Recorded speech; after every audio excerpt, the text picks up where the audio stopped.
जगा भिड़ुछि भक्त आसुछि मानसिक नहीं महाप्रभुंक पाखक आसी ए भक्त ये 2000 किलोमीटर रो दंड प्रणाम।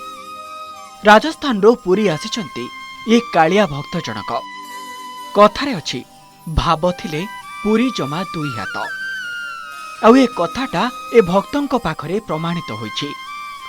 सुदूर राजस्थान रो श्रीक्षेत्र पुरी को दंड प्रणाम करी करी आसिछंती ए भक्त जनक आउ कालिया को देखि सारिबा परे तांकर सबु कष्ट एबे उभि जाइछि। राजस्थान रो सवाई मधुपुर रु पुरी बाहरी थिले हरिसिंह माली हृदय थिला तांकर कालिया प्रति अगाढ़ भक्ति। 19 मास धरी रास्तारे दंड प्रणाम करी करी शेषरे श्रीमंदिर रे पहुंचिछंती।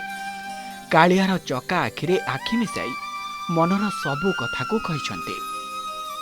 गत 19 मासरे हरिसिंह अनेक जिल्ला अनेक सहर अतिक्रम कर सारिछंती।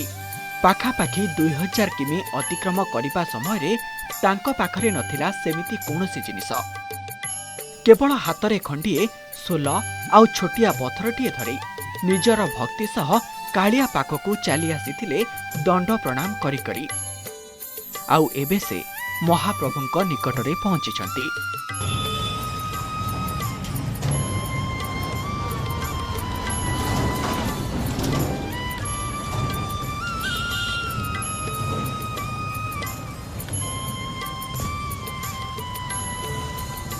एठी 2000 किमीर असंभव यात्रा सफल होइछि।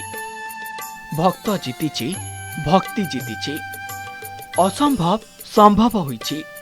कालिया ता भक्तर सबु कष्ट को दूरे देई ता पाखकू टाणी आनिछि। जय जगन्नाथ।